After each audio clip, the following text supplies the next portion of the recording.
world. The Diaspora Perspective is here to share the views of Nigerians in the diaspora on burning issues. From the street of New York, the royal cities of London, and the bustling cities of Europe, Voice of the People Television brings to you a roundtable and collage of interesting views from Nigerians in diaspora. Join the host of the show and some Nigerians in diaspora, Dr. Damages, the flagship, show, and KJ, as they discuss the experiences, challenges, and triumphs of Nigerians living abroad. Discussing and analyzing everything from politics, culture, policies, career success, and how Nigerians are staying connected to their roots. Showing every Saturday by 2 p.m. West African Time and 9 a.m. Eastern Standard Time. The Diaspora Perspective, giving a voice to Nigerians abroad.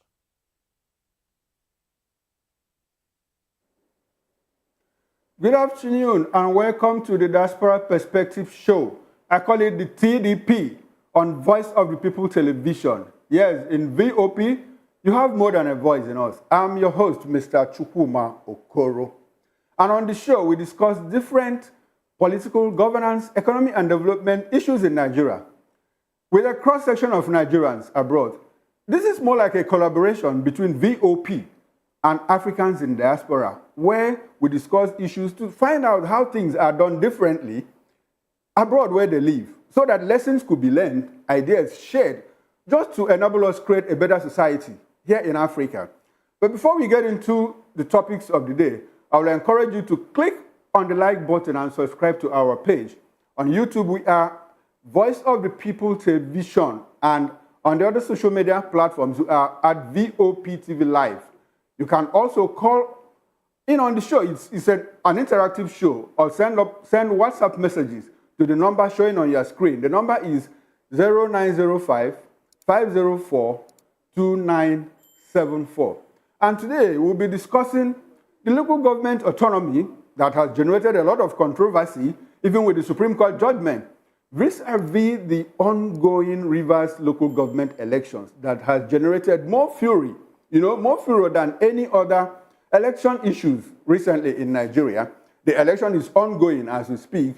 In the course of the show, we'll bring on footages, so that we'll let you understand how the election is panning out in Rivers State. Beyond that, during the week, there was this altercation or dispute between the House of Representatives and the Senate regarding the award of national honor to the two leading principal officers of both the Senate and the House of Representatives. We had the president confer the honor of GCON on the Senate Speaker, on the Senate President, while he conferred CFR on the Speaker of the House of Representatives. With the House of Representatives saying, no, it is unacceptable because that is more like a downgrade, making us a lower house in an equal chamber, bicameral chamber.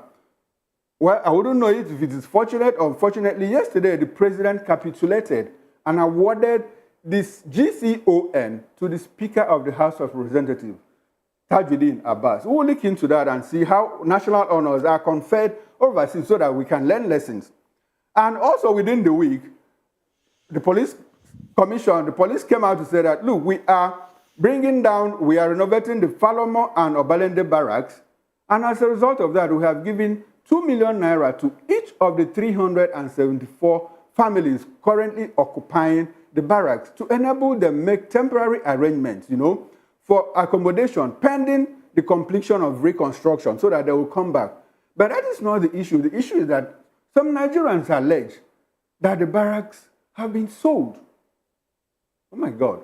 Oh well, we'll find out in the course of the discussion how things are done overseas.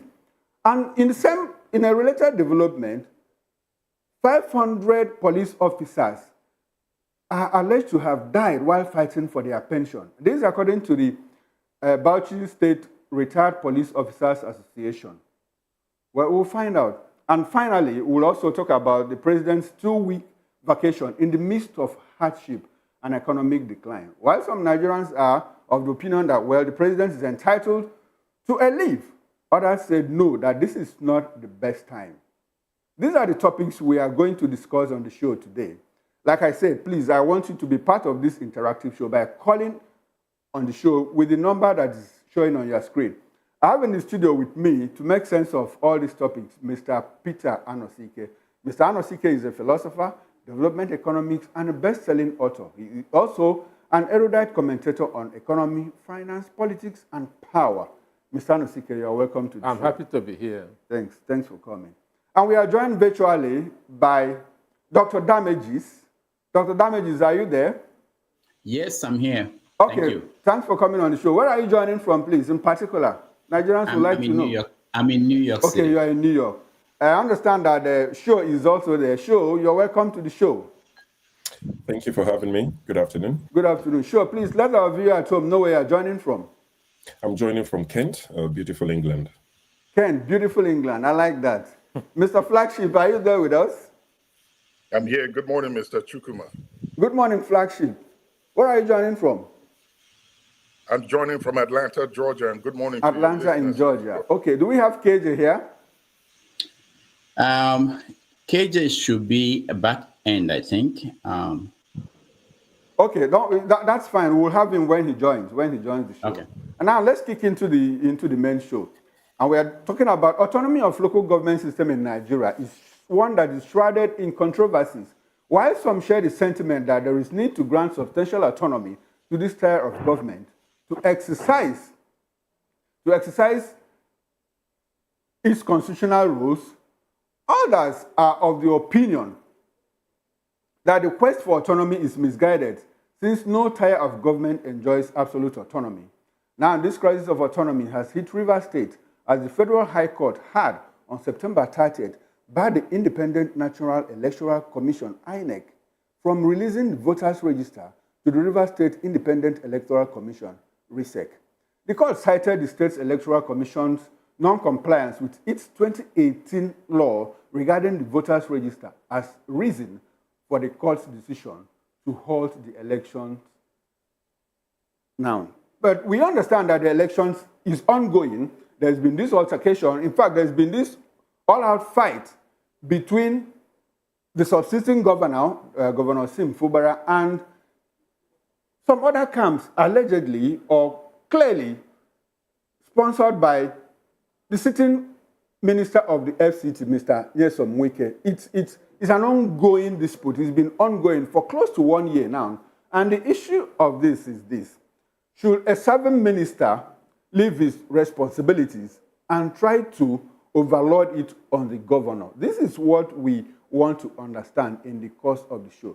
Mr. Anosike, you are very familiar with what's going on in Rivers State. Currently, election started this morning peacefully, but we hear that protesters are in the streets saying, no, we are not going to take this election.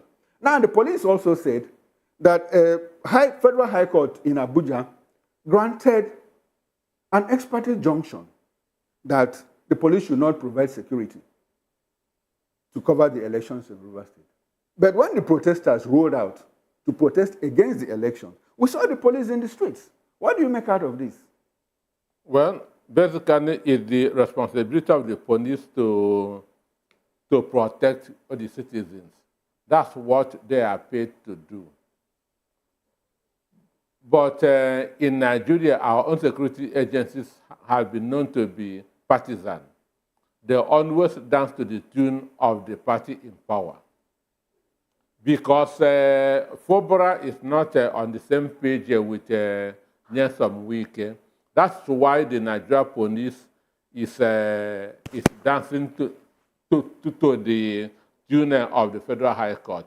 We must know that the conduct of the local government election is basically a state government affair.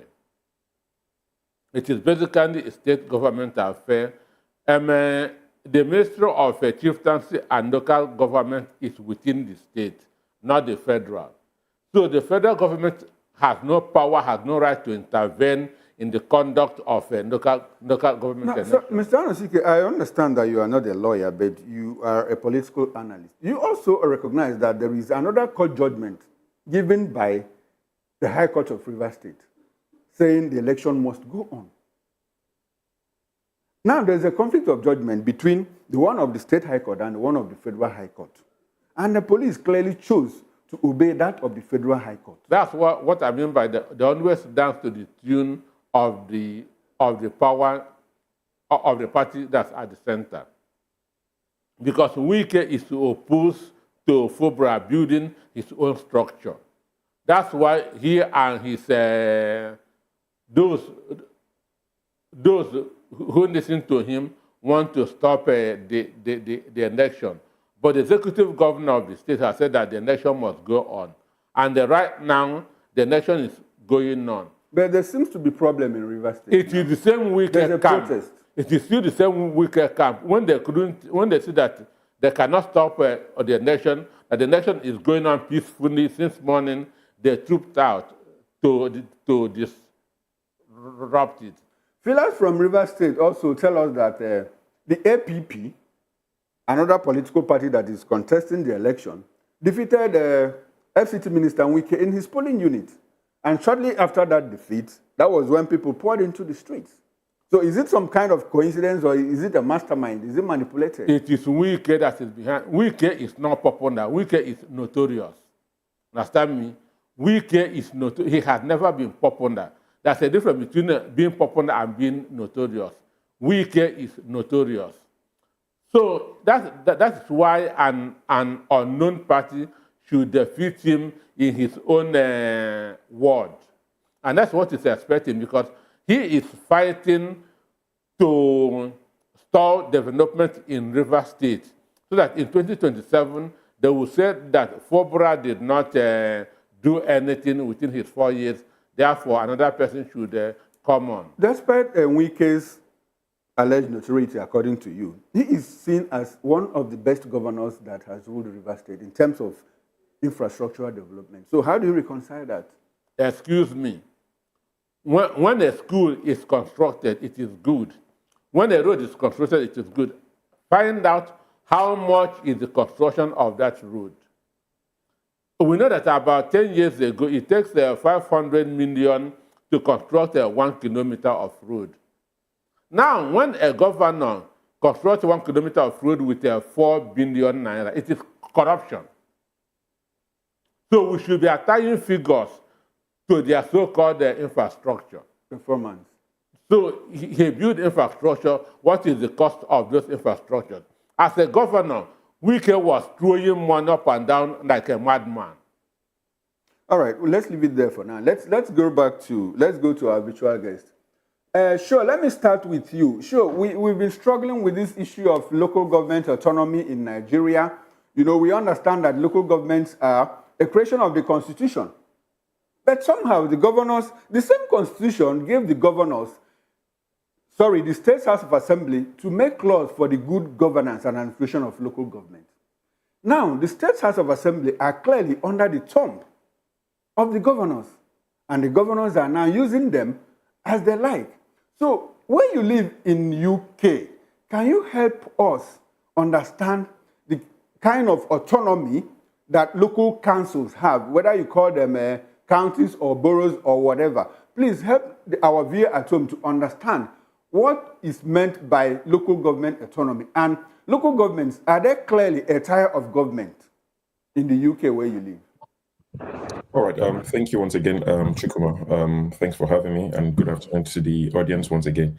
Yes, it's quite sad to see how things operate in Nigeria. Oftentimes, you know, when we make these comparisons, you get a lot of people who probably support the government of the day. They often tell us not to compare. You know, don't compare the UK to Nigeria. Don't compare the UK to the US. So it's a bit of a tricky one. But I will tell you what obtains in the UK. The local councils are totally independent. They carry out a lot of work in terms of your bin collections, in terms of schools. They are the ones in charge of these things. They are quite powerful. Across the world, we all agree that they are the closest to the people. So they have the power, they have the funding, they're independent. I mean, to make you understand what happens, the last local council election in London, for example, there are 32 councils within London. The MP for London, which you'll probably say the governor for London, is a Labour council, is a Labour MP. So he's what's his name now? Sadiq Khan. is the, is in charge of London. But out of 32 councils, Labour Party won 21, the Conservatives won 7, the Lib Dems, the third biggest party, won 3, and the last council was they formed a coalition between the Conservatives and the Independents because there was no clear winner. So what we have in Nigeria is where the governor would make sure that every single local government is won by his party. That cannot continue. In the UK, it's totally different. Their funding, is separate from the town, or whatever you want to call it, like London, City of London, for instance. Their funding is not the same as the local councils. They are totally independent, and they earn their own revenue as well. So we pay local, we pay council tax, we pay all these levies that goes directly to the council, and they have these monies to carry out, works, to service, your street lights, your road. Some of the roads are maintained by them, so they're quite busy. They employ the people. They feel the pulse of their people. They know what the people want. The citizens have direct access to them. You have their telephone numbers, you have their email addresses, you can reach them, you can let them know what your issues are. So it's totally different to what happens in Nigeria. What the president does by making sure that he can have all the states become APC, or if he was a PDP president, to make sure all the states are PDP, so that when it's election time, they can work for him. It's exactly what the governors are doing. And it's not a one-party thing. We saw what happened in Anambra State, where Abga won everything. If it's a PDP state, PDP will win virtually everything. But I'll just give you an example of what happens in London. Out of 32, yes, Labour is popular in London, but they didn't win everything. There are 7 conservative, councils. There are 3 Lib Dems. So it's totally different to what we do in Nigeria. I don't know what we practice in Nigeria, but it's clearly not democracy. All right, thanks very much. Sure. Let me come to you, Dr. Damages. Dr. Damages, you live in New York. Currently, we are conducting elections in Rivers State and in Akwa Ibom. And like Sho did mention, there is a possibility, like we've had before, that all the council seats will be cleared by one political party. It happened in Bauchi. It happened in Anambra State. It happens all the time. Is it possible in New York that the governor of New York will interfere with local government elections? An interesting case happening in New York at this moment. So we have the mayor of New York, Eric Adams, in trouble because he took bribe, or allegedly took bribe, and got some gifts from foreign nationals. And there's pressure on him to resign. So what happened? The people that came to investigate him were federal officials. The charges he's facing is federal charges. So the FBI came, approached the mayor, and took his phone. They stormed the homes of people around him, searched the places, and got information. Now he's indicted. This is happening in New York. Now, for the first time, a city mayor was indicted in the history of New York City. What's going to happen? There's pressure on him to resign. For the first time, New York has found out that their mayor is not really, even though they elect the mayor locally, that their mayor is not all that powerful, because in the charter of New York City, the governor of New York State can remove the mayor of New York City when he is indicted. So we're at that point now where the question is, what will the governor do? What would the governor do to the mayor if the mayor doesn't resign? The city council in New York, they don't even have the power to impeach the mayor. It's not in the charter. So it's different, but it's different from the next town or the next village. So if you go down to Long Island, you find villages where the government structure is totally different. But if you want to look at the local government area, the way we see it in Nigeria here is county. So in other parts of New York, especially close to the city, you have Long Island. And Long Island is, you have the Suffolk County, you have the Nassau County. So these are counties that govern themselves. So they have their own elections, and then the elections are determined. People within the county will vote for who will be the executive of that county. So that's the structure we have here. But the county executives can be removed, again, by the council or by the governor. But it's different for the city of New York, which is a charter, which is something set up by the government of New York City, New York State. the government of New York State, they determine the budget of the city of New York. So in America, it differs depending on how the structures were set up from the very beginning of those cities and counties. So, Dr. Damages, if I understand you clearly, what you are saying that the local councils in the United States are not a creation of the Constitution. It is the responsibility of the state government to create local councils. Is that what you mean? Yeah, it varies from state to state. The laws, I mean, this is a federal system. The federating units, they started from the scratch in 1776. So everybody designed their own structure. If you go to Massachusetts, it's totally different from what you have in New York State. If you go to California, it's totally different. But in all of this, there is separation of power. So if the local government is a county, they decide who should govern them. Okay, but in some cases, like in the case of New York City, which is not the same in other places, the state governor could remove the mayor in a situation where the mayor is found wanting, which is what we're facing now.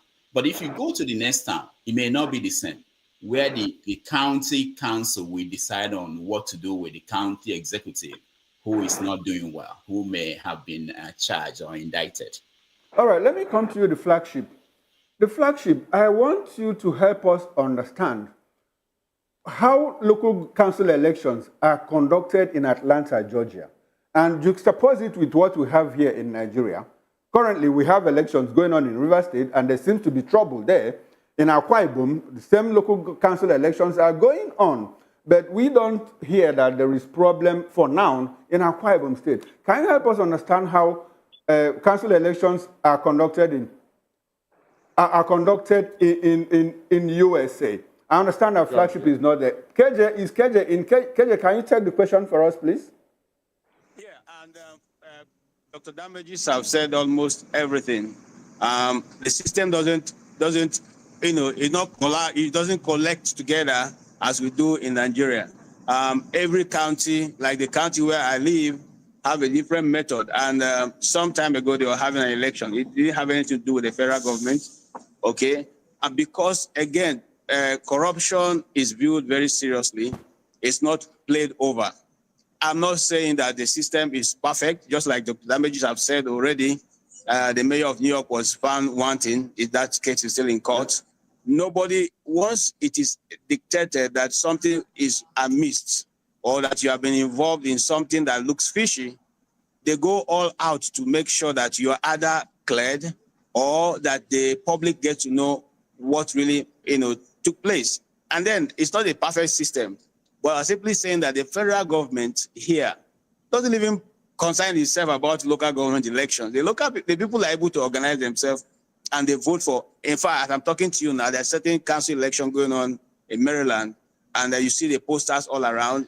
Posters in the sense that you just see small signposts here and there telling you this person is contesting. Subscribe for your votes. That's how it's done here. It's not a big deal where the nation has to be shut down and the police all running around. No, it's a normal way. It just flows seamlessly, I would say.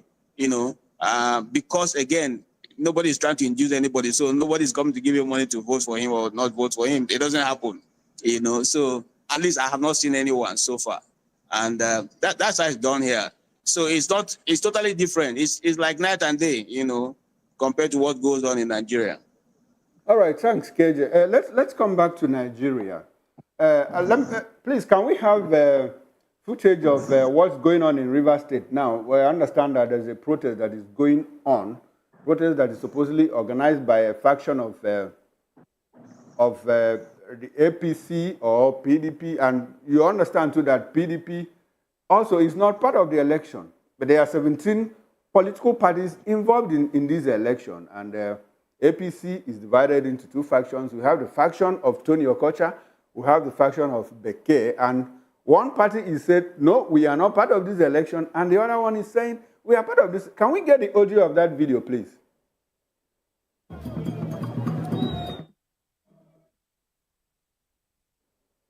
All right. Mr. Anosike, that's a protest that is going on in Rivers State. away from the protest, let me ask you now.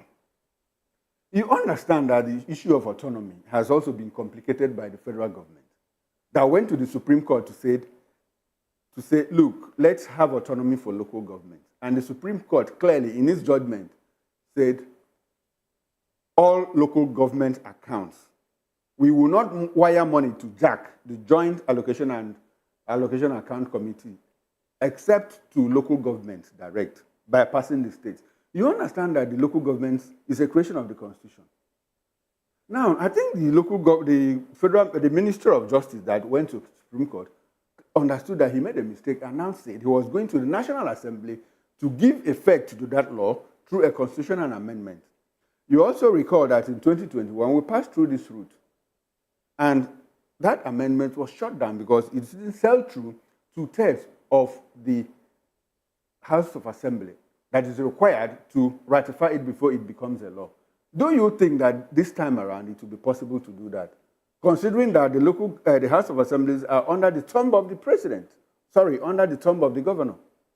Well, I don't see this passing through or going through because this the present administration has a knack of putting the cart before the horse. They don't think through their actions. The Ministry of Justice, Faboemi, who went to court, ought to have known this. Faboemi ought to have known that section of the Constitution that said that the money due to the state, to the local government must be paid into the joint account, which is used by the state and local government. The Constitution says all money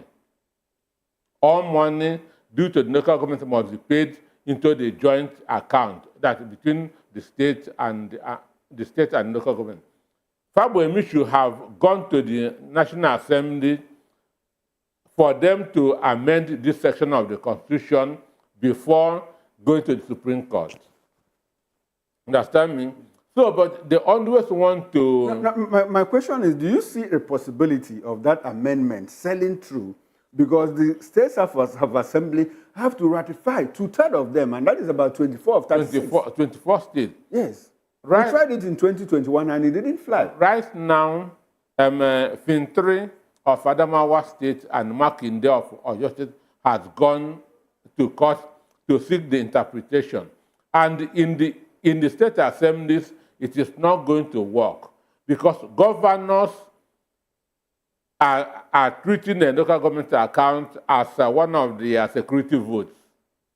So governors will not give their state assemblies the nod to approve it. So for me, it is not going to work. So where does that leave us? It will leave us to where we started from. They should go back and make sure that they do the right thing, and I'm not seeing it working because governors on and on, they have been using the local government account as their own personal pocket money.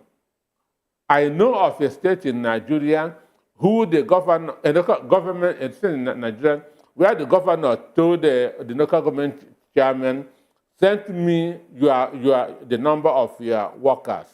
I'll be paying them from the state.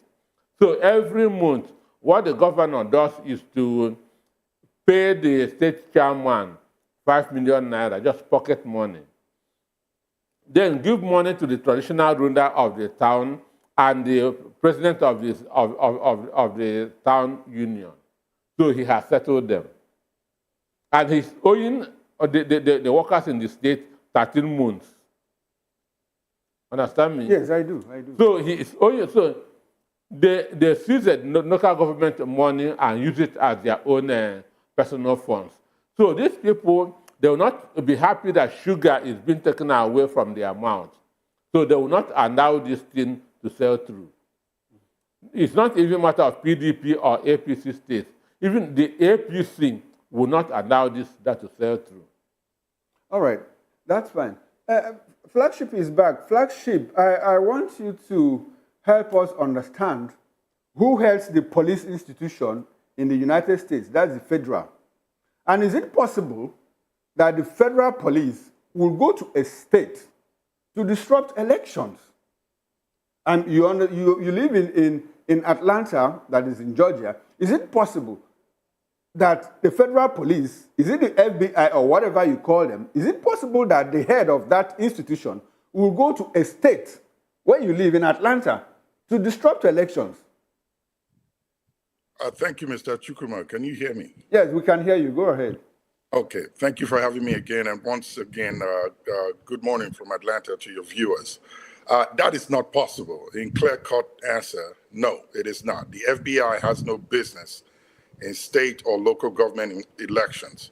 It would be an abuse of power, except the only way or reason why you would see the FBI get involved in state affairs or local government affairs if it's involving a federal violation or any matter that involves the country as a whole. Other than that, no. The states are left to police themselves. We have our state police, we have our city police, we have our county police, and we also have sheriffs. Each one of these police departments are independent. They work separately, and they have jurisdiction. They cannot cross their jurisdiction into another to meddle into their affairs. As a matter of fact, to put it into perspective, if they are chasing a criminal on a car chase from their jurisdiction, and that criminal runs into another jurisdiction, by law, they are not allowed to cross that line. They have to radio the police department in the next jurisdiction where the criminal is for them to take over from there. So they do not meddle in state or local government, as in the case of Nigeria, affairs. We have our own police departments. At the county level, we have our police. At the city level, we have our police. At the state level, we have our police, like I said before. And then for some areas, they have sheriffs where they do not have police or city police or county police. With reference to the first question you asked, in elections, we have one currently going on, our county elections that are going on in the county where I live.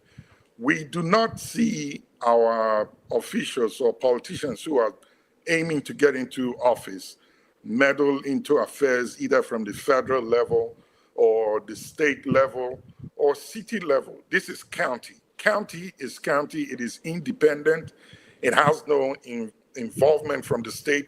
Not even the government, the governor, can get himself involved in county elections. And I take you back to an example. I'm sure you remember this.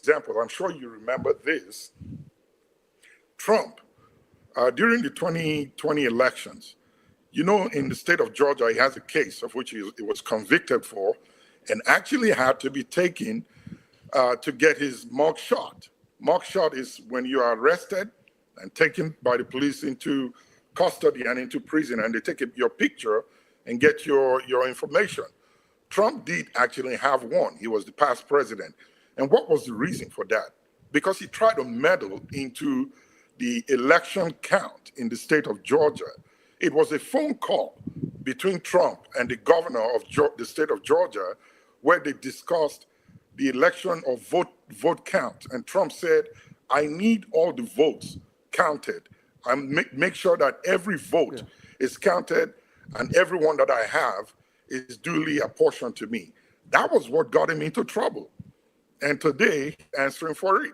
So no one person has that absolute power to meddle into any election that is outside of his jurisdiction or control. Power is not that spread out where one man can take control of it. The county, they are independent. The city, they are independent. The local councils and council positions that we run here in my state, for each county, they are independent. And one county cannot get themselves involved in the politics of another county. So as far as this is concerned, no. You cannot summon or commandeer the police from one county to another county to go meddle into their affairs. There are laws that are put in place to checkmate these kind of rascalities. And if they dare happen, I haven't heard of any, but I bet you if it happens, they pay duly for it. All right, thanks very much, Flagship. Thanks very much. Like I said before, elections are ongoing in Rivers State. Local government elections are ongoing in Rivers State and Akwa Ibom. We'll bring you updates, to the minute anytime we have one. Now let's dive into the second topic of discussion. Last week there was this controversy between the House of Representatives and Senate following the award of national honors to principal officers to the two principal leaders of both chambers of the National Assembly. The Senate President was conferred with the title of, with the honor of GCO and Grand Commander of the Order of the Niger, while the House of Representatives was conferred, the Speaker was conferred with the honor of Commander of the Federal Republic. And the House of no, this is a downgrade, and why will you give number 4, who the Speaker of the House of Representatives, CFR, and now honor the CJN with GCON? And they rejected it and put pressure on the president. And like I said yesterday, the president had to recant and now awarded the Speaker of the House of Representatives GCON. Peter, what does this portend for democracy? Granting that, the House of Representatives could clearly hold the president to the jugular if he didn't do that. Do you think so? Well, holding him to the jugular is because the president is not doing the right thing. What do you mean?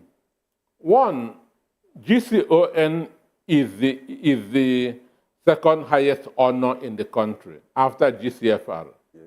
And GCFR is for the president. Then GCON are supposed to be for the vice president and other people that merited it. Like Mike Adenuga has GCON, which is on merit. But Bondame Tinubu is preparing for his 2027. That's why he has to give CGN, that's CGN GCON, which she never married. She is the first CGN in the country to be given that title. The GCON. Then, what are her antecedents? It is negative. This is a woman that met somebody who came forth in an election and brought him to first, which is the thing that, as a governor, when he was a governor, was he given a GCON? When Tinubu was a governor, was he given a GCON? What got a lot of people thinking is that this is the first House of Representatives Speaker that will be awarded with GCON. GCON. If you look at Oba Garbanali, none of them. If you look at Bankole, Patricia, Masari, all of them, it has always been CFR. Or CON, that's for the governors, yes, and so on. So why would this one be conferred with GCON? Why did he have to recant? He is plotting his 2027. So he has started rewarding the judiciary.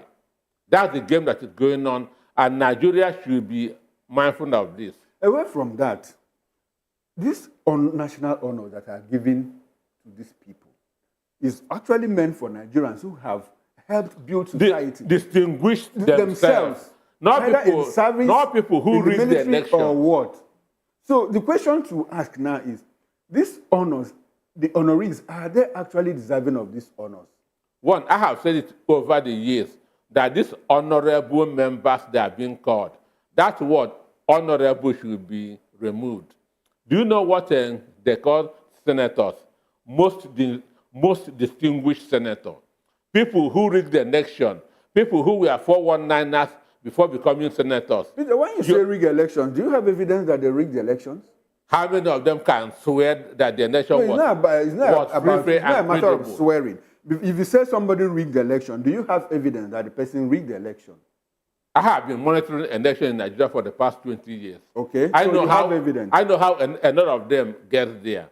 You saw what Tony Okocha said, that they used to write a result and give to INEC to announce. Tony Okocha, the chairman of APC in Rivers State, said it openly. The factional chairman. said it openly that the right elections give to INEC to announce. So when somebody comes through this process, you begin to call him honorable. What honorable? What honor about it? So for me, that honor should be removed because there's nothing honorable about them. These are people who have that on their heart to be driving 160 million naira car, while the people they are representing are going to bed without food. I call such a person honorable, most distinguished. So it is the masses that are heaping this unmerited honor on them. For me, and again, in the National Assembly, we have upper and lower chamber. We shouldn't mix this up. Senate and House of Reps is not the same thing. Let us not keep on setting bad precedents. So do you think that the president, by awarding GCON to the Speaker of the House of Representatives, has equalized their powers? That is it.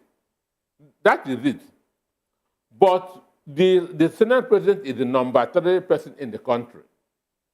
Understand me? If they are the same, we ought to have 2 number 3 positions. So the Senate and House of Reps are not the same. But because Tinubu... Does that look like breaking precedents? They untwisted him.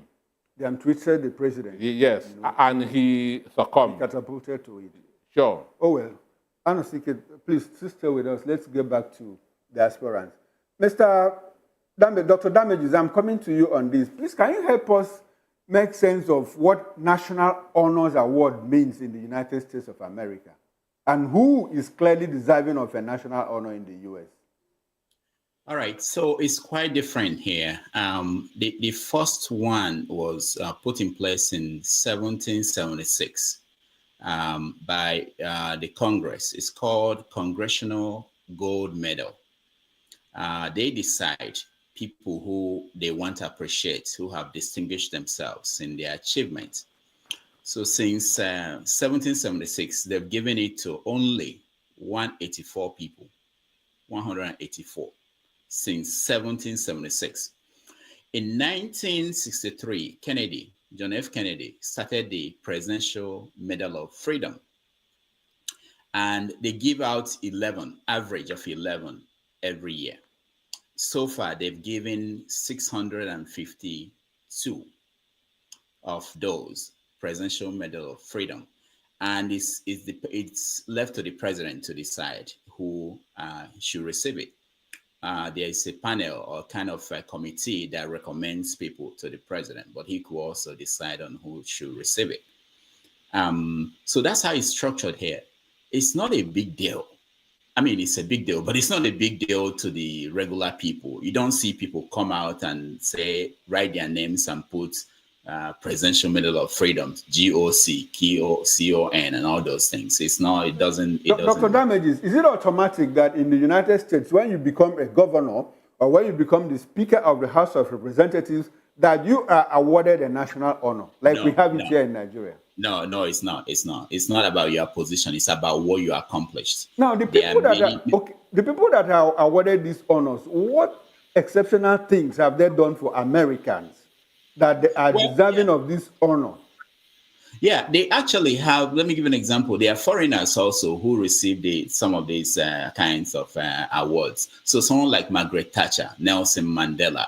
So people who are actually of strong character, or people who have moved the world and accomplished things. So you find musicians, comedians, actors, big actors. The fact that you're an actor doesn't mean you are going to get it.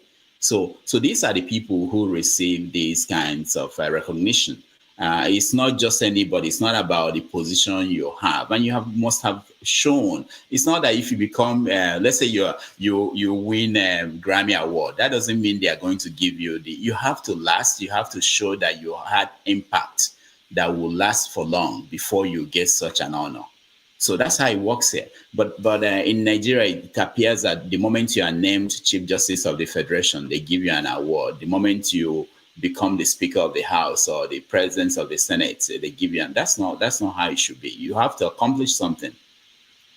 Okay, let me come to Show. Show, what does the KBA mean? What does the KBA mean? I don't mean the literal translation or the literal pronunciation of it.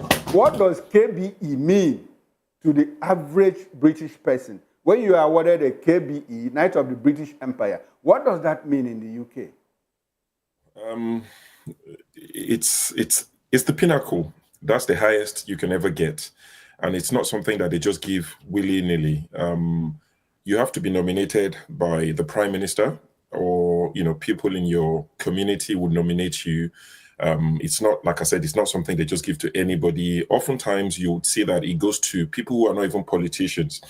Of course, some politicians, they become knights and they're knighted by the queen or the king, as we have now. And you have dames, which is for the female. It gets awarded. But you can see that these people have distinguished themselves. They have done a lot. They have served Britain. They have given back. You often find researchers are awarded. You find actors, like Dr. Damages said, actors, actresses, scientists, teachers. So it is not necessarily awarded to people who have the most money. It's not necessarily awarded to people who have the most connections. People in your community can nominate you, and you might be awarded, you might be made a knight. We have all sorts of different levels of this honors. You have the CBEs, you have, you have the CBEs, you have the OBEs, you have all sorts awarded to people. So it's not necessarily for people who are in government. It's not necessarily for politicians. Recently, if you're familiar with the UK, and if you like a drink or two, you will know about JD Wetherspoon. I think it's the biggest pub chain in the UK. So they have pubs across the country. So JD Wetherspoon recently was awarded for what? He employs thousands of people. They have pubs across the country. They're serving the community. They're serving. Okay, sure. The present Prime Minister, does he have a national honor awarded him in the course of service? All right, KJ, let me come to you. Your state governor, does he have a national honor while in service, currently serving? Hello? KJ? Doesn't have any of such honors. Can you hear me? Yes, KJ, go ahead. We can hear you. It doesn't have any of such honors. And just like Dr. Damages have explained, it's not a big deal here. These things are not, it goes without being said, Yeah, people are rejoiced when they get it, but it's not something that one goes out to put alongside his name or title, like it's done in Nigeria. I want to understand that the Nigerian style is taken up after the British kind of honor, where just like Shaw have explained, is something of a big deal somehow, because you get it, and that means the Queen have recognized you. But here it doesn't matter. You can get as many honors as you want. It's not really what you should take to the market. So no, in Maryland it doesn't have any of such honors, and not that I know of. Thank you. All right, Flagship, let me come to you. Flagship, considering how these honors have been bastardized in Nigeria, I must say, bastardized in the sense that, like Mr. Anosike said, we have people who rig their way, or who allegedly rig their way into offices, being conferred with national honors while still in service. Do you think we should continue in this trend, or should we have a reinvention of who is actually awarded a national honor? Will it be appropriate to say that? And how do you think we can achieve that? Well, thank you again, Mr. Chukuma. Like every one of my other panelists have said, these honors are given to men and women that have distinguished themselves in the community. It is not given to the highest bidder. You must have done something very significant. And just to add to what Dr. Damages mentioned, you have men and women who have served in the military for decades. In fact, they get the honors in most times in their old age, when they are almost ready to transit from here. So it's not open to those in politics alone, or if you achieve some sort of political hierarchy or or title, then you automatically get it from the president. And the value that is put in these honors are great, but it is not something that you flag off and you carry, put on your resume. You have a stream of police officers or army men following you that you've gotten this title from the president of the United States. There are things you must have done that have affected humanity in your community, in the country, and must be notable and seen by everyone. If the practice that is going on in Nigeria is imbibed here in the US, for example, say Joe Biden decides to give Nancy Pelosi some sort of honor for reasons that nobody understands, it will face a great pushback. Although we do not attain so much importance to it, and you look at that person in such a revered and fearful way, but it is put and given to them because they have served the community, they have served the country, they have done something that humanity benefited from. And like Dr. Damages said, it extends to foreigners as well, that the United States decides to honor and recognize. Now, in Nigeria, should that practice continue? No. I think the way it's being done is an abuse of what the title is. In the US, for example, if the Speaker of the House is found wanting on any charge, it doesn't matter how big or small it is, that person cannot in any way be given such title, because if you do, it desecrates it. These titles have a lot of value that are added to them. And from 1776 to 1963, there's quite just a few people that have been able to distinguish themselves that the president decides to give these honors to. And although it is in the right of the president to make a decision on whomever he chooses to give, it's not just given to anyone or to those that are close to them. Now, we have to reinvent it in the case. Before these titles are given, we have to go back and look at what kind of contributions these individuals have made to the development of Nigeria, to the people of Nigeria, to the economy, the education, and every aspect, measurable contributions that have either moved the people forward or moved the nation forward locally within Nigeria or maybe out there in the world. And we have quite a number of Nigerians that are doing great stuff outside of Nigeria and inside of Nigeria. These individuals can be spotted and given such honors to. But to give it to the highest bidder or whoever is close to the president, or just as a reward for whatever they do, it's an abuse of such titles and honors, and it really has no value to it. Flagship, can you recall if any American of honor has had a national honor withdrawn from the person, either because the person went to jail or the person was convicted or what? Because here in Nigeria, on top of my head, I can't remember when any national honor was withdrawn from somebody, even when it is known that some of them have infracted on the law severally.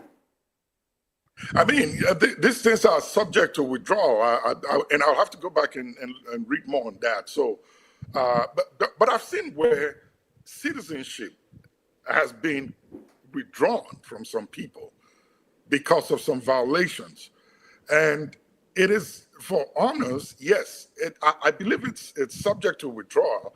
I can't name one or two off the top of my head at the moment, but if these are desecrated or abused because you have this title and you walk around stepping on everybody's head in the community, of course the law will take its course, and if the president fits it deemed to revoke these titles, it can be done.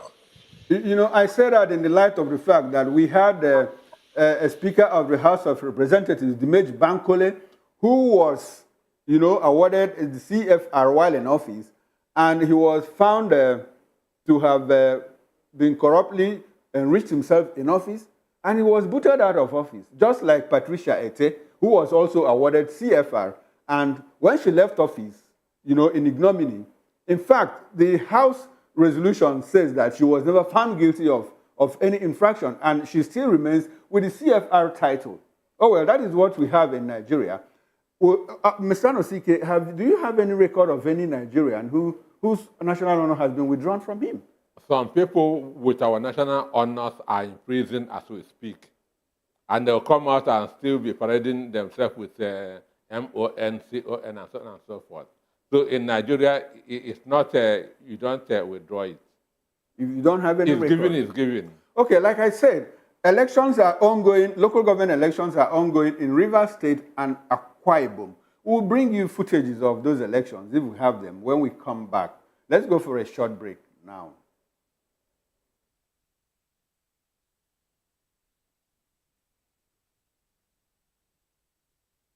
Are you ready to connect with distinguished Nigerians around the world? The Diaspora Perspective is here to share the views of Nigerians in the diaspora on burning issues. From the street of New York, the royal cities of London, and the bustling cities of Europe, Voice of the People Television brings to you a roundtable and collage of interesting views from Nigerians in diaspora. Join the host of the show and some Nigerians in diaspora, Dr. Damages, the flagship, show, and KJ, as they discuss the experiences, challenges, and triumphs of Nigerians living abroad. Discussing and analyzing everything from politics, culture, policies, career success, and how Nigerians are staying connected to their roots. Showing every Saturday by 2 p.m. West African Time and 9 a.m. Eastern Standard Time. The Diaspora Perspective, giving a voice to Nigerians abroad.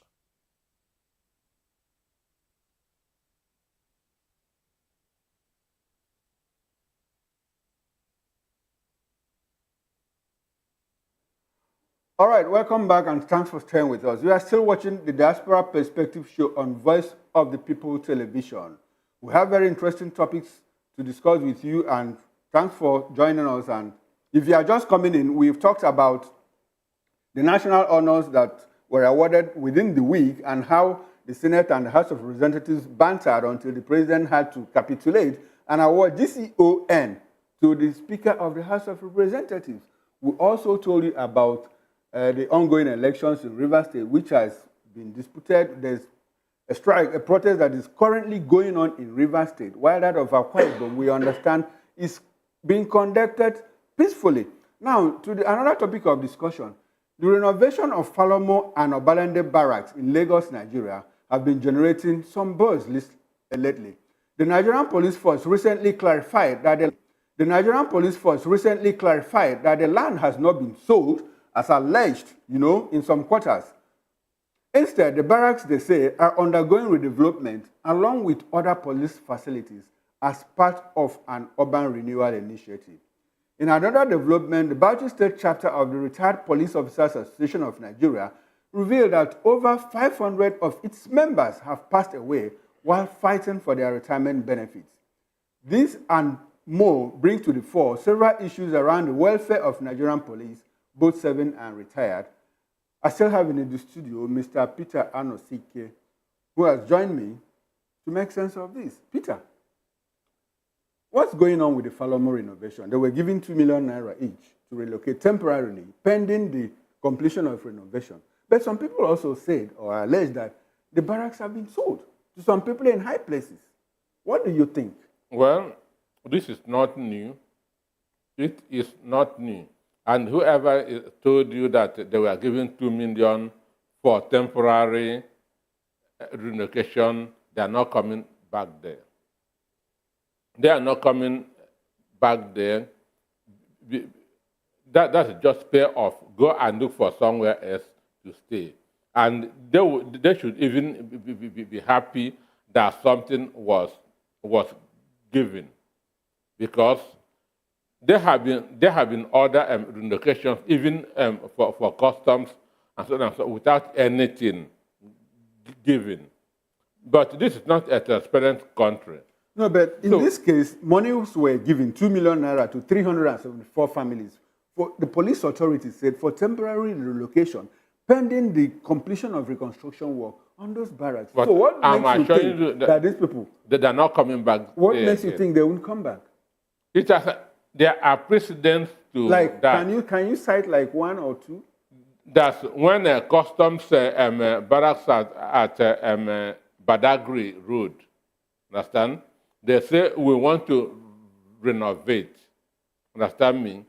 Then they will ask that to go. About a year after, we see that a Chinese company occupying that space. We saw a Chinese company, a Chinese food processing company occupying that same space. And the customs officials never came back to those places. What will they do? Now, the issue is this, they say that the 2 million naira is not even enough because people that live in the barracks also work within the Victoria Island, Ikoyi, Falomo, or Balende area, and that 2 million naira is not enough to rent an apartment there. You cannot. So if you now give somebody 2 million naira and the person goes to a place like Agege, Yanekbaja to live, he has missed it. He has missed it now. He cannot. So how would the person be commuting to work on daily basis? Do they care? With the mega salaries that are paid to them? Do they care? So they will tell you that we have given them their compensation. We've given them their inconvenience and allowance. But the truth is that you cannot rent have a good accommodation with 2 million naira in Ireland. Anyway, we'll give the police authorities benefit of the doubt. They have told us that these people will come back when reconstruction works are completed. So let's just give them benefit of the doubt. We still have our diaspora panelists with us. Flagship, you have heard what is going on in Falomo Barracks and Obalende. People were given monies to relocate temporarily pending completion of reconstruction works. Is it possible that this kind of thing happens in Atlanta, Georgia? And please, can you tell us how police officers live in Atlanta, in Georgia? Do they live in barracks, or do they have separate buildings, or do they live with the community and all of that? Please help us make sense of how things are done, with the police welfare in Atlanta, in Georgia. Well, it's here in Atlanta, such things do not apply. Police officers and their families do not live in barracks. So you don't have barracks? You don't have barracks?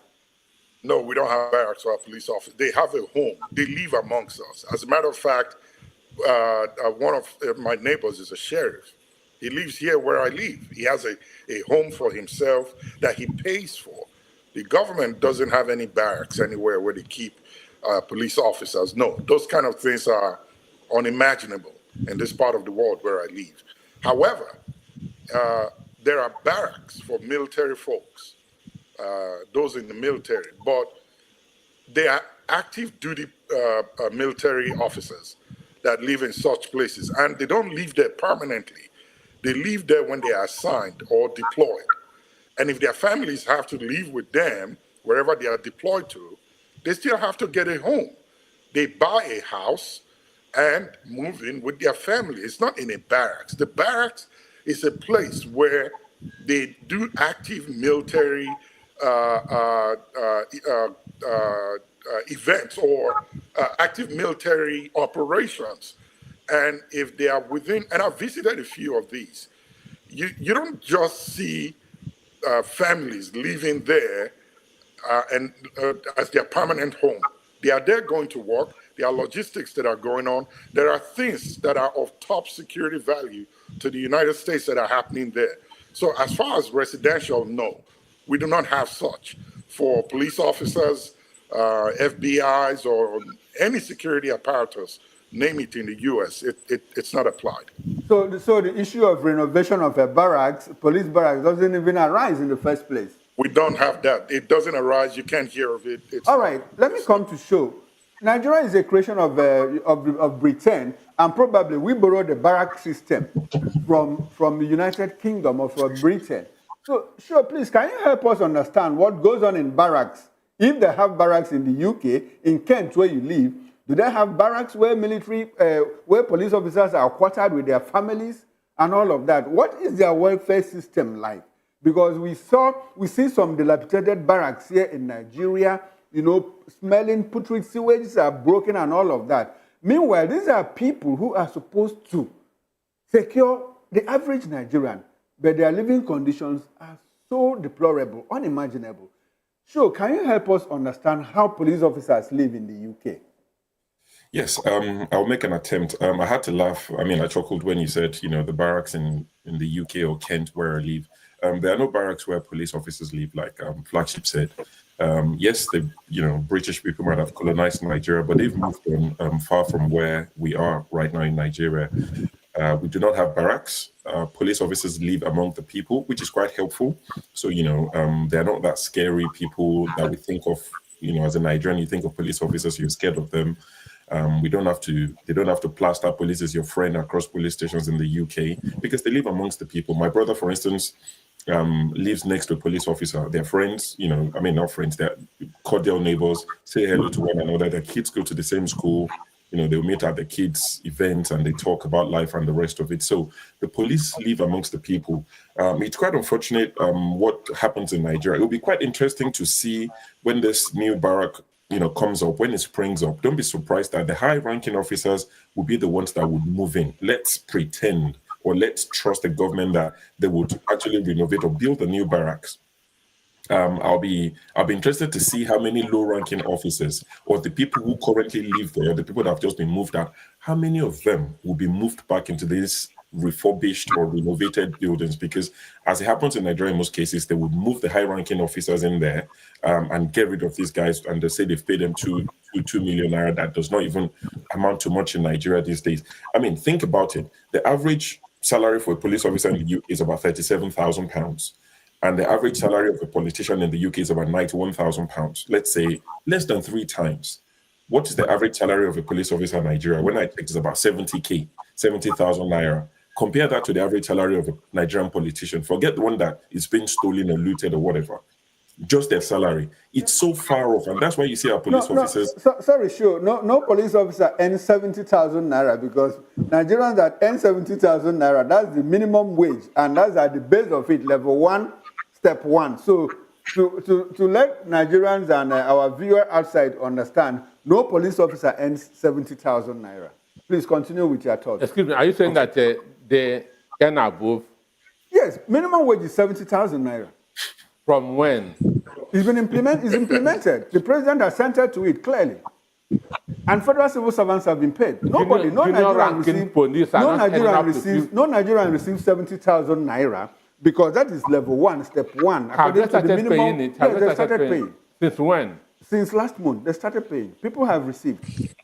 Sorry, Okay. Go ahead. Thank you for the correction. I'll take your word for it. I mean, you live in Nigeria, so you'd have the most up-to-date information. But let's even say 100,000 naira minimum. Average police officer gets 100,000. That is why, and I think these things are done on purpose. And that's why you see some of our police officers carrying bags for the wives of politicians. So it's almost intentional to keep them poor. That way, if they keep them poor, they are hostile towards the citizens. When they send them against the citizens, they go and do their dirty bidding. You see them in River State, like we've mentioned, police are deployed to do deplorable things. It's almost intentional, if you ask me. But in the UK, the police are treated fairly.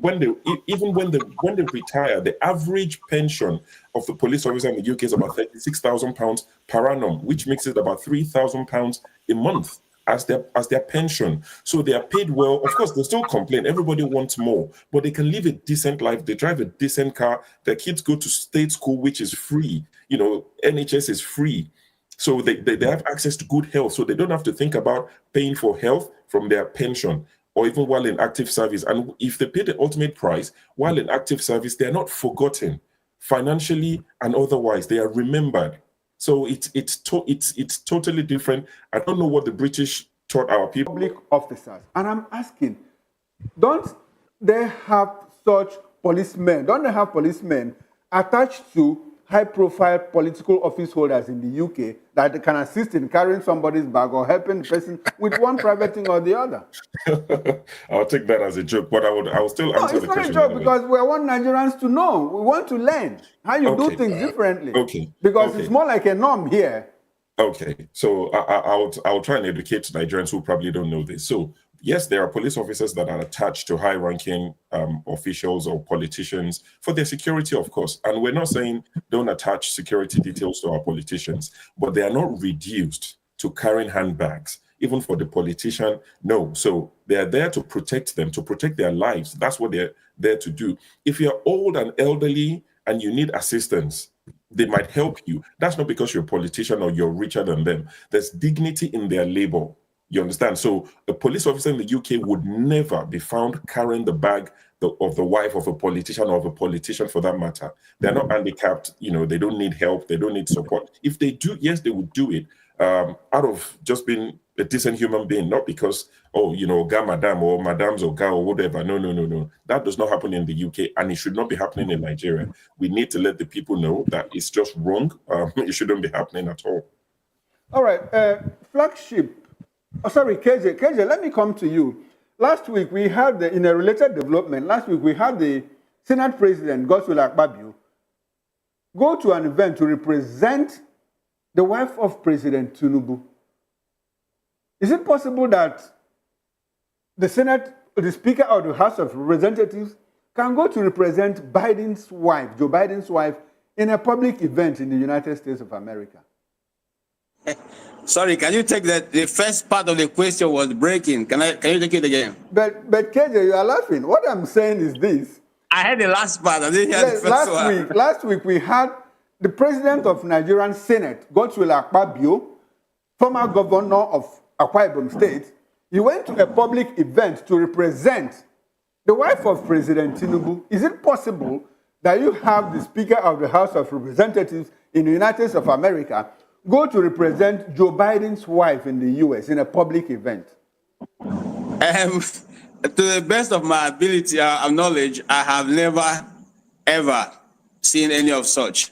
Not even the office of the Senate President, or even someone lesser than that going to represent the wife of the President. Because the wife of the President itself is not an official function. It does not have an office, okay? And here, unlike the Nigerian office where the Senate is higher, here the Speaker is, more higher, regarded more than the Senate. But it doesn't even make any sense, These are, what has happened to in Nigeria is that the laws that's been set to checkmate these things, these functions, have been so degraded that anybody can get up and do anything and nothing is said about it. The Nigerian people, let me not talk about Nigeria. Let me say right here, it's not done. It's not done. You are an officer of the federal government. What is your business having to do with the wife of the president? What's your business? Very few of them even attend such functions when the wife of the president is attending. They have more time to deal with their consequence. They have meetings with people. Ordinary people. As I'm sitting here, I have walked into the office of the Maryland representative here to make a complaint, and you are listened to, you are attended to. As long as you get you are able to go to that office, get their phone number, call them. You are invited. These are what they do day to day. They don't waste their time going to sit or welcome the governor or go and stand and waving at a plane that is moving. These people have functions. They are more concerned about the people who have elected them because they know that if they don't do those things, they're not going to come back the next election. Okay? They know they're not going to come back the next election. So they go ahead and make sure that as they are elected, they do the function that they are elected for. It is, I don't know how to, it's laughable that you say that the Senate President can go and represent a person that's not even doesn't hold any elective position or hold any constitutional position, that Nigerian constitution recognizes. So on what basis is he doing that function? Is he going to claim money for that function? Is the fuel that's going to use to go to that function going to come from Nigerian people? And the officials going to follow him to that function going to also be paid for that time they spent there? Here, everything is calculated. You either foot that bill, or if the government foots the bill, you have to give a reason why they're footing it. And they will not even foot it. You have to go there yourself. So it's sometimes it beats one's imagination of what goes on. But that's because laws are no longer being respected, and then it's interpreted to subject to the who is in Aso Rock, and which is bad. Unfortunately, that's what Nigerians saw last week. Dr. Damages, let me come to you. 500 pensioners died struggling to get their pension in Bauchi State. 500 police officers. They are talking about just one state, Bauchi State. If you extrapolate that, and the figures could be in thousands, if you check across 36 states of the Federation. like yesterday was, today is Teachers' Day, and we celebrated teachers during the morning show yesterday. And I spoke about my mother, who also taught for 35 years. Unfortunately, after service, she was never paid her pensions and gratuity until she died. Until she died, she never received her pension and gratuity from the Abia state government. She is not alone. A lot of pensioners go through that. In New York City, where you live, how are police officers, how are they treated when it comes to remunerations and pensions? Please, can you help the average viewer at home understand the difference between what goes on here in Nigeria and what happens in New York City, where you live?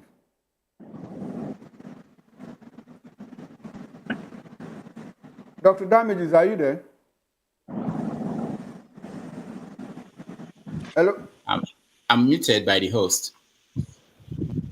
Please unmute Dr. Damages. All right, thank you. So thank you so much. These are questions that have been settled a long time ago. The point is that if you work in America and you get paid, if you retire, there is a pension plan for those who receive pensions. And these pension plans are not controlled by the governor or by the mayor of the city or by anybody or by the president. So it automatically pays you wherever you are, as long as you are alive and you did the job and you paid into the pension. So you don't have to beg anybody to pay you. This is automatic. It's like going to your ATM, your bank with a card, and you get money from the ATM. So this is not something to be debated. It's not something nobody can go and take your pension and use it to pay for something that is not meant for. The government, the governors can have no right, have no means of getting to your money. So these are issues that have been decided. People don't waste time talking about stuff like this. So I also have parents who were teachers in Nigeria. I remember when Badniju was governor of Anambra State, he was talking to teachers who were lining up, and some of them were dying where they were doing verification, and he was calling the deadwoods. So the way we treat our retirees is horrible. It shouldn't be happening. Unfortunately, it boils down to the same thing: accountability and judiciary failing in, because America will have been like that. Every other country will have been like that. But I can bet if you go back and look at where those things stopped, it was because somebody sued or because somebody decided that we have to pass a law that will say that the governor or the president cannot touch police pension, cannot touch money reserved for teachers' pension. And that's it. And that means nobody will touch it. And that means if you retire, you'll get your money without having to fight for it. So that's the way to change the system. But I think we defer a lot to these public officials so that we keep saying that they are doing well, keep worshiping them because you paid a teacher, they clap for you. You paid pension, they clap for you. Nobody knows who is paying pensions of retired people here. You don't know the person you can go and say thank you. It's automatic. But in Nigeria, we set up this system where the president has to be there before something happens. He has to approve every road, every contract. It's unbelievable. All right, Dr. Damages, is it possible that in the United States, or specifically in New York, where you live, that police officers use their personal money to retrofit themselves, buy uniforms, buy their boots, and all of that? Because that is what happens here in Nigeria. Is it possible? No, it's not. It's not. But I can also tell you that in Nigeria, the reason why it's happening is that somebody's embezzling the money, not that in the budget, there's no line item for that. So here, those things are not, it's not a question. It's not, there's no discussion about that because it's all budgeted. And you have to follow the budget because somebody is watching. This is something I wanted to say when we were talking about what's happening in River State. Here, you know what the police fear most? They fear, if you are in the county level, let's say you don't have that in Nigeria, the county police, you fear the state police. If you are state police, you fear the federal police, which is the FBI. In New York, this last 1 month, the FBI will come in and go to the head of the police in New York, take his phone, go to his house, take his computer, search his house. This is how you hold people accountable, even though you are police. So there's no reason why something like that could happen, why a police officer will not have their own boots or their own uniform. If they don't have it, then someone is responsible, and that person will be held accountable. If not by the police in the state or in the city, the federal police will come because you are committing a crime. The way they come in is simply saying that part of the money that is being used to pay for New York City police, there is federal contribution to that.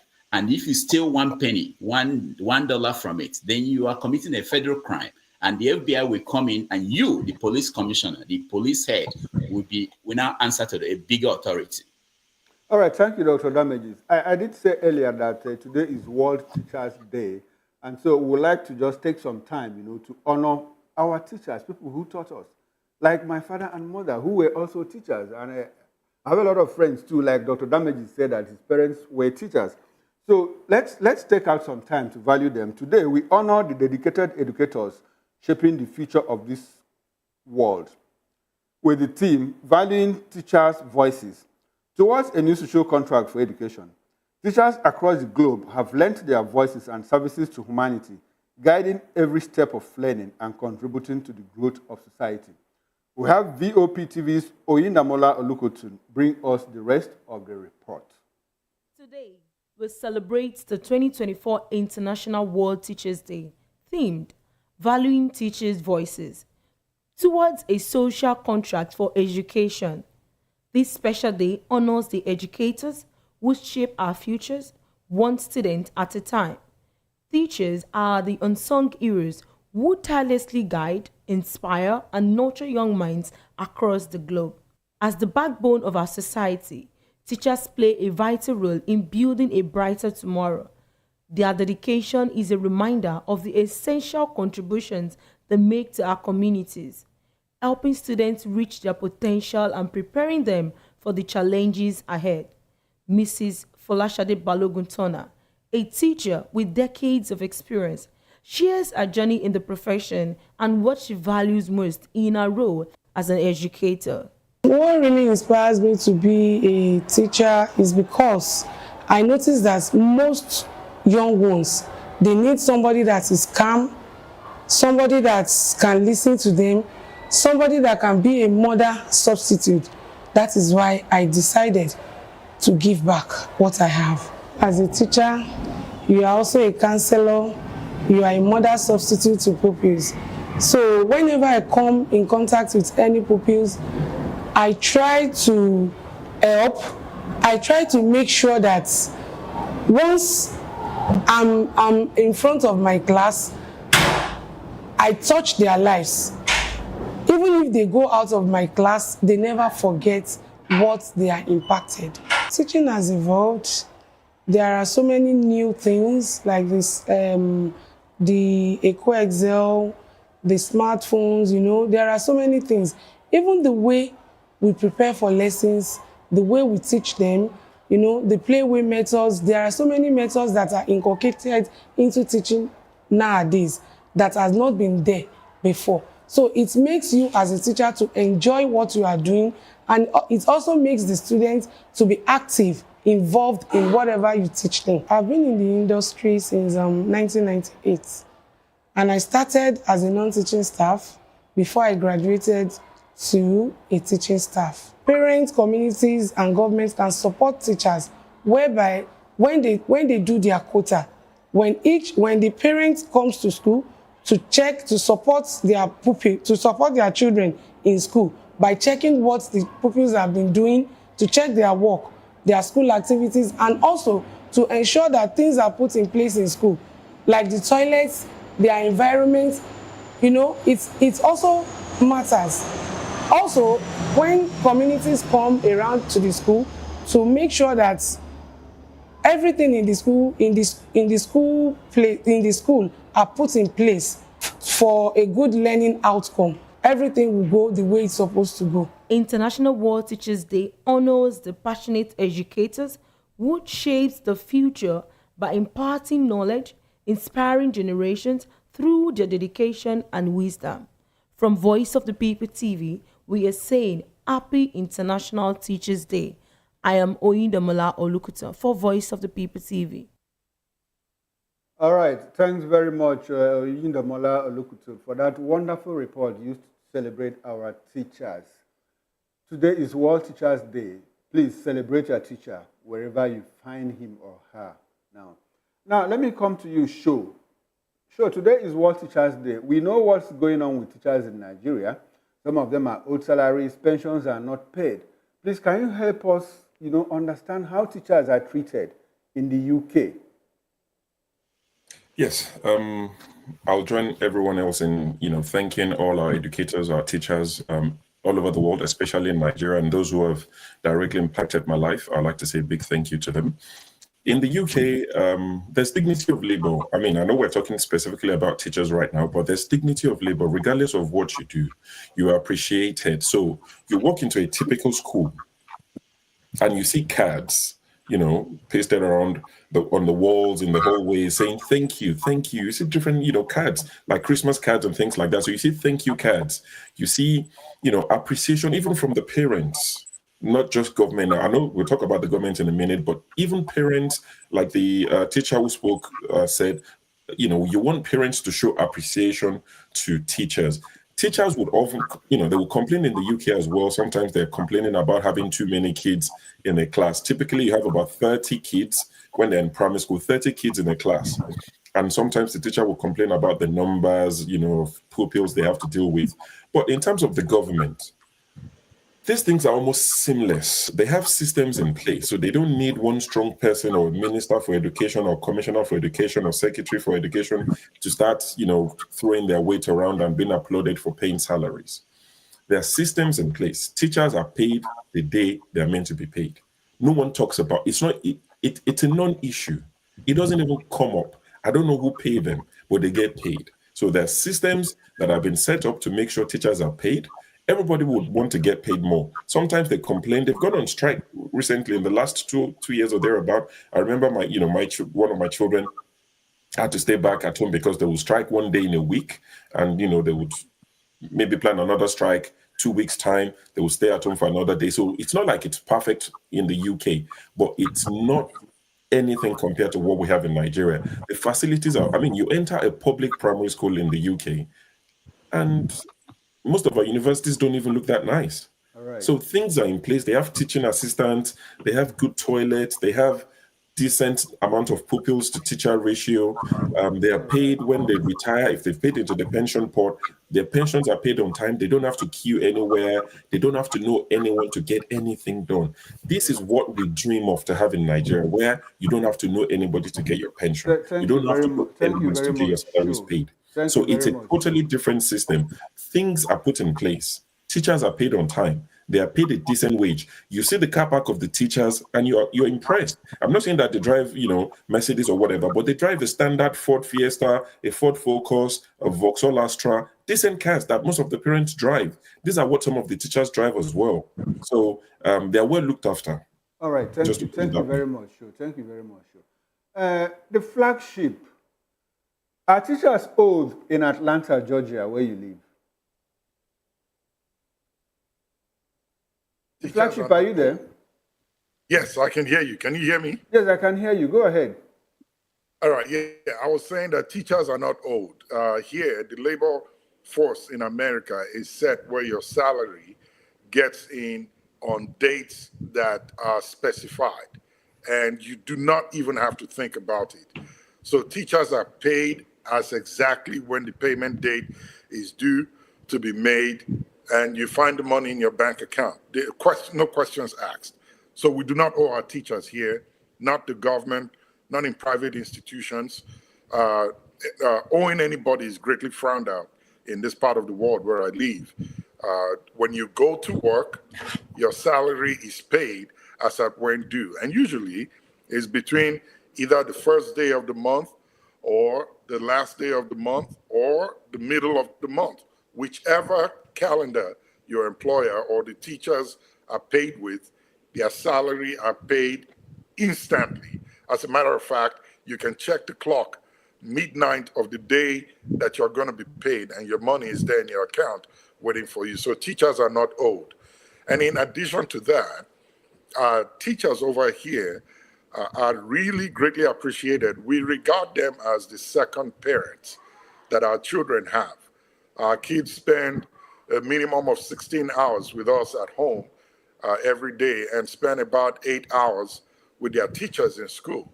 They do not only impact them with knowledge, they also parent them on our behalf while the kids are with them. So we greatly appreciate them. Over here in my county, we have appreciation days for our teachers. There are places put together where teachers are honored, where one teacher is picked out in each county, and they are honored either by the superintendent of education or by the teachers union, as the case may be.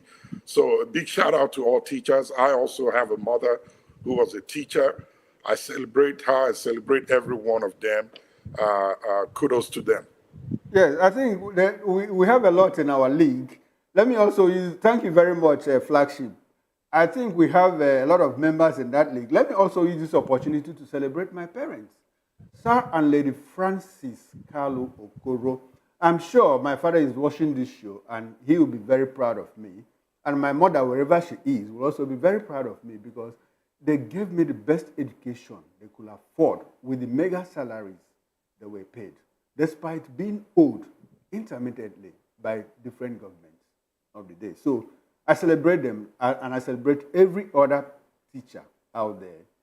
Mr. Anosike, I don't know if your parents were teachers. Do you have a word to put in here to celebrate teachers? I was briefly a teacher.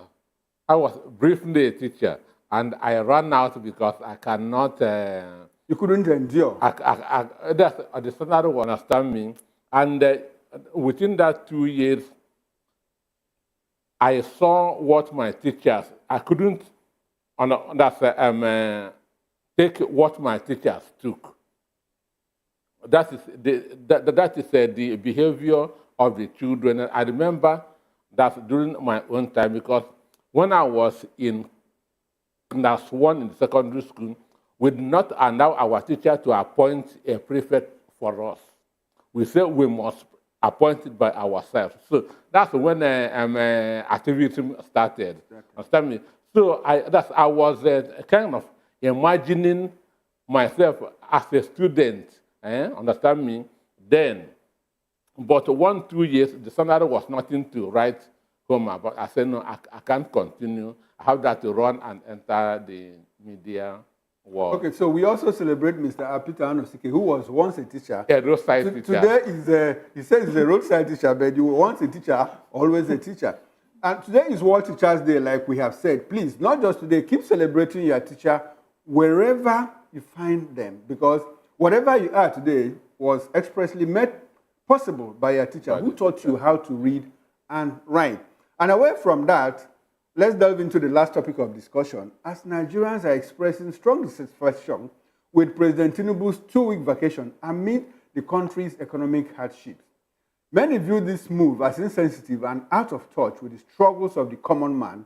The criticism is compounded by reports of the president spending over 2.3 billion naira on foreign trips in just 6 months, which has fueled perceptions of extravagance and misplaced priorities.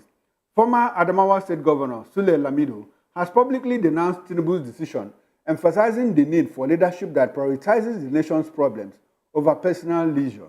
The sentiment is echoed by numerous Nigerians who feel that the president should be focused on addressing the economic decline and inflation plaguing the country's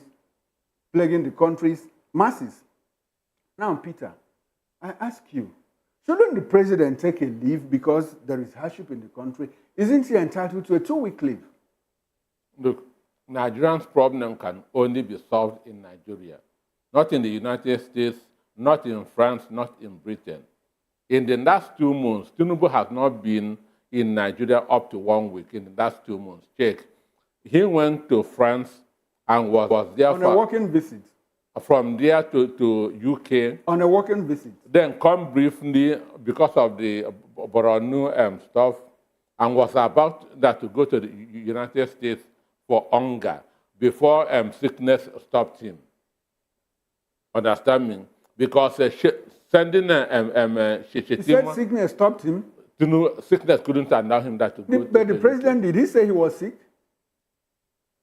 you don't need to, you get No, your he information. said he was staying back to face Nigeria's problems. No. Considering no. the flooding that took place in Bauchi State.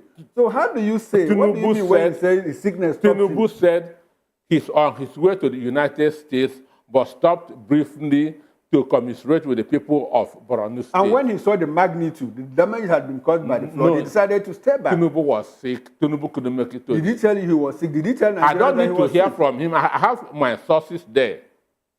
I have my sources. I don't need, Sources that didn't make his health status public? I have my sources there, so he has not been transparent, and I don't even expect him to be. He has never been from the beginning. He has never been transparent from the beginning. So it is sickness that stopped him from going to hunger. Tinubu will have gone there to show off.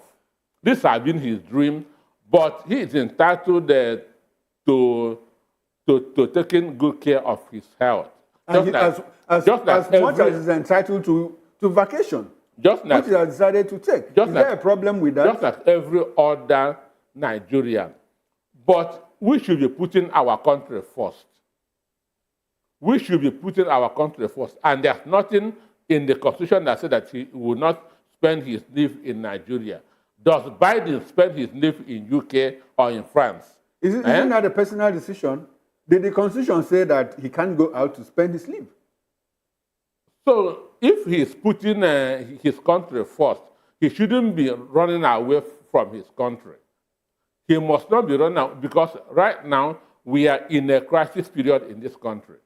So any good leader should be here to address almost every nation is in economic crisis. Don't presidents travel abroad again anymore because their country is experiencing economic decline? Except for the past 2 months, he has not spent up to 1 week in Nigeria. He's been on working leave. Working leave. So on working visits to those places. Now he took a working leave. Is there anything wrong with that? This is what Buhari did for 8 years and nothing came out of it. And if he continue this way, nothing will come out of it. Anosike, hold your thoughts. I'll come back to you. Let me come back to you, KJ. KJ, our president took a 2-week leave and Nigerians have problems with that. Should they? Well, I don't know why Nigerians should have problem with that. You elected a man who is almost in his holiday season. And so going on holiday shouldn't be a problem. We endured that with Buhari for the past 8 years. Sorry, KJ, when you said a man who is in his holiday season, a lot of Nigerians don't understand what you mean. We understand that. Peter, let me put it a better way. At the age that Mr. President is right now, he should do more of resting than traveling. Than walking. So if he's going to be walking, and by the way, that term walking visit is only known in Nigeria. I don't know any other president in the world that goes on walking visits. It's like a farmer. You are going to, you are traveling. I say you're going to farm. And it's your farmer leaves the country. The worst they do is to go to their family home, maybe in the state where they used to stay before they became president. But that is it. He's still within the United States. He's still also attending to official issues. Now, I don't know any other place where any other Europe or America where the president traveled to Africa to go have a holiday, to go do working visits, to the point that you stay 1 week and above. So it is disheartening. But you see, one of the things is that we have learned to condone. If the president does it here, in fact, the last time, they were asking, who is in charge? Okay, because Biden was not there for 3 days. They said, who is in charge? Why is he? Okay, everybody was concerned. And so just 3 days, but he wasn't outside of America. He's still in America, just that they didn't know where he was. The Secretary of Defense was sick. Okay, just because for 3 days, about 2 days, they didn't know where he was. It was a big deal. How can the Secretary of Defense not be seen? Nobody knows where he is at this point that America should be on alert concerning certain issues in the world. That is people who are concerned about their government and about their importance in the world or to their people. Now, you cannot tell me that Nigeria, okay, he stayed behind here to commiserate with the people of Borno State. Has he solved the problem now? are the people who have been displaced, have they all been rehabilitated right now? The people who, who lost loved ones, have they all been settled right now? You see, some of these things beats one, it begins to look as if we all are not living on the same, the same earth. Okay? Because I don't see it's okay. So what is the schedule for what he's going to do, where he's going to be working? What is it? So simply tell Nigeria, this person, you are going to attend to your health, and we understand. But say you are working KJ, let's be very clear. When he says he's on a working visit, we understand it to mean that he could also attend to issues, that require his attention, but he is clearly on leave. I don't think so. Now, your place of primary assignment is Nigeria. It's Abuja. It's not, you see, it's like, you say you are, what are you going to be doing? Okay, look at, even we having a normal conversation here, we're have to struggle with the connection.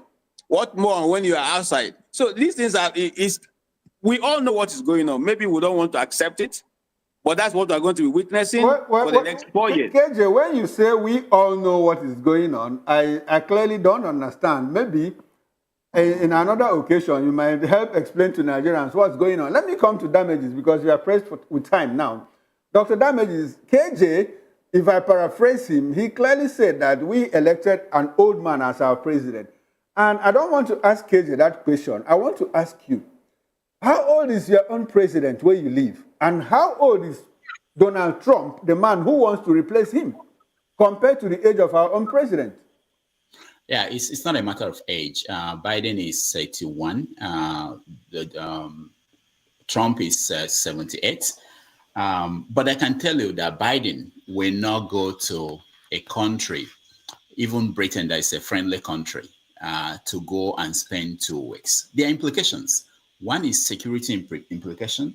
There is the issue of exposing yourself. Do you know that when the president of the United States wants to travel, before he goes anywhere, everything must be checked out, where he's going to stay. They make sure that foreign intelligence agencies are not going to listen into his conversation or intercept what he's doing.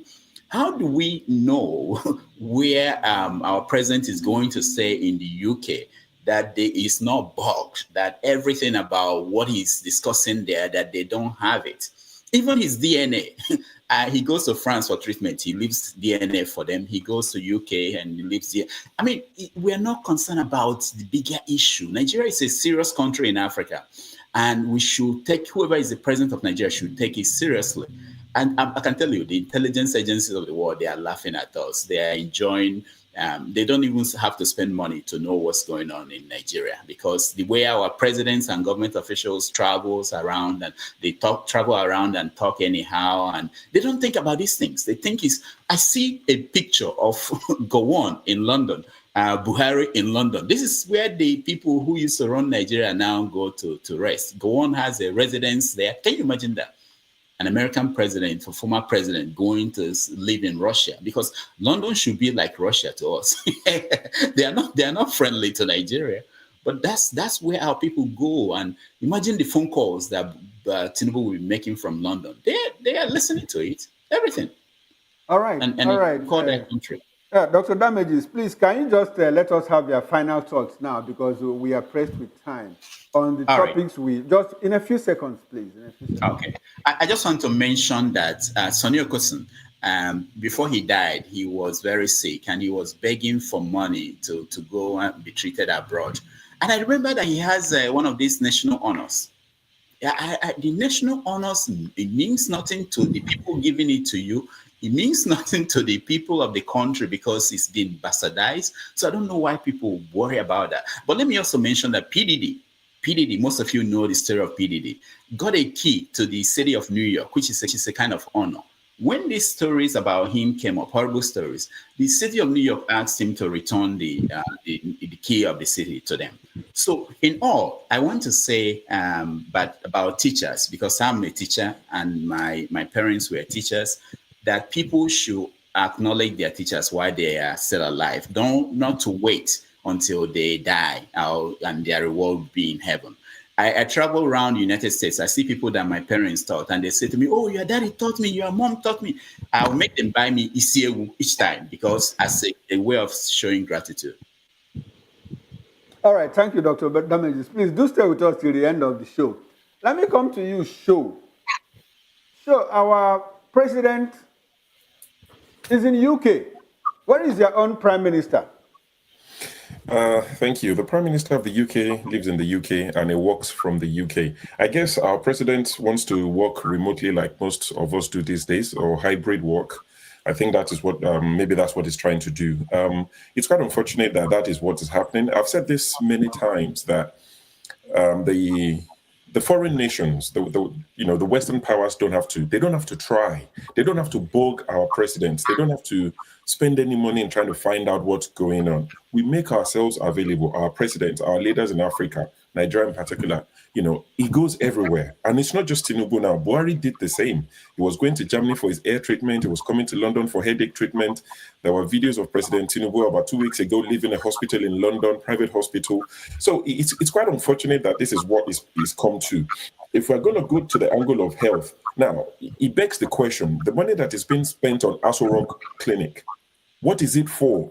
Late last year, the Chief of Staff, Femi Gbajabiamila, was saying that some of the equipment at the Aso Rock Clinic, you wouldn't even find in some hospitals in the world, in top hospitals. That's what he said, because they spend about 21 billion naira on this clinic in Aso Rock. Why have you spent that much money? If our presidents are going to be going for, abroad for treatment, like Dr. Damaji said, there's a lot of security implications. You can't just be flying everywhere. And who is paying for this? I mean, it's not like the UK prime ministers don't travel overseas. Occasionally they do. I mean, in 2020, what's his name? Boris Johnson went to the Caribbean, and it became a big issue because £15,000 was spent on that vacation. And the people were asking, who paid for it? Definitely not the state. The state don't pay for it. You pay for your own vacation, unlike Nigeria, where we have to foot the bill. So David Cameron traveled, £15,000 was spent on this vacation, and the people were asking, who paid? It was later found out that it was the owner of Carphone Warehouse that paid for it, and it became a big issue. Why are you taking such gift? What are you going to give to what are you going to give to these sort of people in return? We know where our prime minister is. They work from the UK. If they go on holidays, mostly in Cornwall within the UK, President Tinubu could have gone to Obudu Ranch to go and chill for 2 weeks. We're not saying he doesn't deserve his holiday. Take your holiday by all means, but stay in Nigeria. There are multiple thousands of places he could have gone to in Africa. If you see most of the UK prime ministers, when they travel, they stayed within Europe, especially when UK was still part of the European Union. So stay within Africa. Let the money remain in Africa. But they are too eager to go away to UK, to go to Canada, France, and all these places.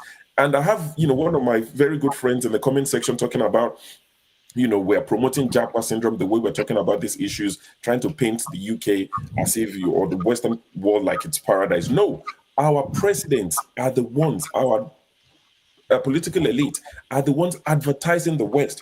Look at the picture of Gowon and Buhari in London, relaxing. You've destroyed Nigeria and you run to the UK. Tinubu has joined them. 3 past and present presidents of Nigeria all in London at the same time. What does that tell you? That's the biggest advert for Japa, because you've destroyed what you have in Nigeria, and the people just want a better life. So you can't blame them for trying to get out of Nigeria. But coming back to your question, the Prime Minister of the UK pays for his own holiday. Let's start from there. He pays for his own holiday. Who pays for this one that who keeps going everywhere all over the world? What's happened to Nigeria? Stay there. Take your holidays in Nigeria. Oh, well, sure. We don't know who pays for it, but I think that's the appropriate question we should be asking when he comes back. And please, do I take that as a final thought, or can you just take some few seconds to give us your final thought on the issues that we talked about? Just final thought. I wish the people of Rivers State, I wish them well. I hope that there'll be nobody killed, because I don't talk about somebody died. People don't die on election days. They're killed. I hope people are not killed for the sake of politicians, because, you have the pro-Wike, you have the pro-Fubara, you have the pro-IDEC, you have the pro-Supreme Court, but we need the pro-people. We need people's champions. So I hope the people of Rivers State, I hope they would choose, the right leaders for the next 4 years. And also to answer your question about people being or honors being revoked. In the UK, in the last 12 months, they've revoked 15 honors CBEs, OBEs, and all these things. Most of them were for criminal convictions. Most of them for people who flouted, court orders. So in the UK, they do revisit these things. They revoke their honors. You cannot have it if you're found wanting. If the standards are not there. But in Nigeria, we give it to people who have EFCC case. Akpabio has a case with EFCC, and we've honored him. So what's the point taking it? We give it to him while he had a case. But in rounding up, I just hope that the Nigerian leaders will do right by Nigerians. All right. People need to ask more questions. Thank you very much, Sho. Please stay with us to the end of the show. Well, thank you again, Mr. Chukuma. You see, today as we speak, the U.S. is facing a possible food shortage and distribution issues. And the reason being that the entire eastern coastline, where all seaports are and the ports in the Gulf, are shutting down. Actually, they've shut down for revamping issues. They do not want to go fully automated like the West Coast. Now, it will be a thing of total outcry if Joe Biden decides tomorrow to say he's going on a working visit to Camp David or to Delaware, where he's from. These are national issues. As old in his age and as I hate to use the word fragile as he is, he's still sitting in the Situation Room in the White House, meeting with his cabinet folks, talking with those that are involved in this matter to see how this crisis can be avoided so that we do not have food shortages and distribution issues of foods and supplies that are imported into the U.S. He's looking for solutions to fixing this port crisis. That's leadership. I do not see how Joe Biden will take a trip out of the U.S. when we have pending and looming dangers that are facing the people, and he's going on a visit after traveling around the world. So these things are not tenable. When you have true leadership, the people come first, and the safety and smooth running of your country is what you think of first before your personal satisfaction. That 3 a.m. call that they all talk about, they don't seem to do it in Nigeria. Over here in the U.S., the president could walk round the clock at home and avoid sleep, no matter what, if there's an issue. So these are things I think Nigeria should begin to look into and take lessons from. The people and the country comes first. For my final thoughts, I wish the people of Rivers State well, and like I always say, I celebrate her as a teacher. They do quite a lot to mentor the future generations that will take over from those of us who are holding up now. Thank you. Thank you so very much, the flagship. Please do stay with us till the end of the show. KJ, can I have your final thoughts, please? Okay, thank you. And it's going to be short. I will go from what Dr. Damages have said, quoting Sonny Okosi. Sonny Okosi also had a record, say, which way in Nigeria? Constantly, that question will prick our minds as we go through election. Elections have consequences. If we are looking at the future, becoming something that we dreamed of becoming, where our children and our grandchildren will be, fare better in the world, we need to look at the people who are electing and know that each time we make the mistake of just electing anyhow anybody, the result we get will be anyhow anybody. And so, also bear in mind.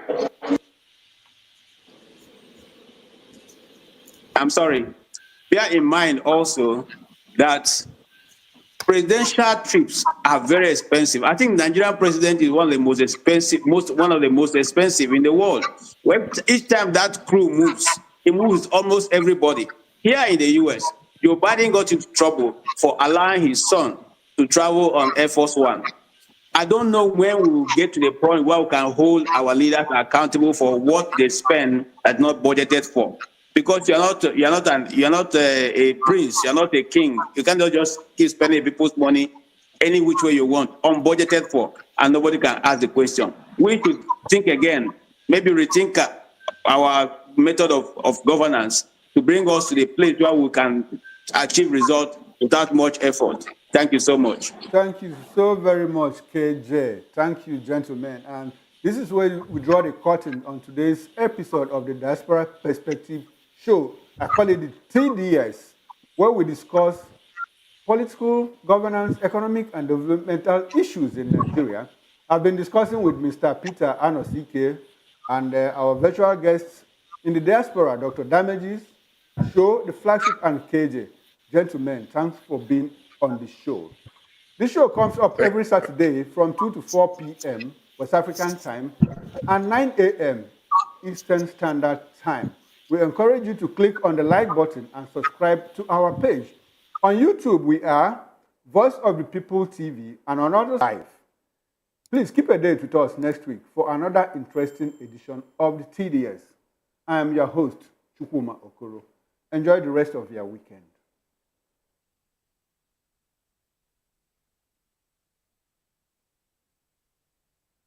To share the views of Nigerians in the diaspora on burning issues. From the street of New York, the royal cities of London, and the bustling cities of Europe, Voice of the People Television brings to you a roundtable and collage of interesting views from Nigerians in diaspora. Join the host of the show and some Nigerians in diaspora, Dr. Damages, the flagship, show, and KJ, as they discuss the experiences, challenges, and triumphs of Nigerians living abroad. Discussing and analyzing everything from politics, culture, policies, career success, and how Nigerians are staying connected to their roots. Showing every Saturday by 2 p.m. West African time and 9 a.m. Eastern Standard Time.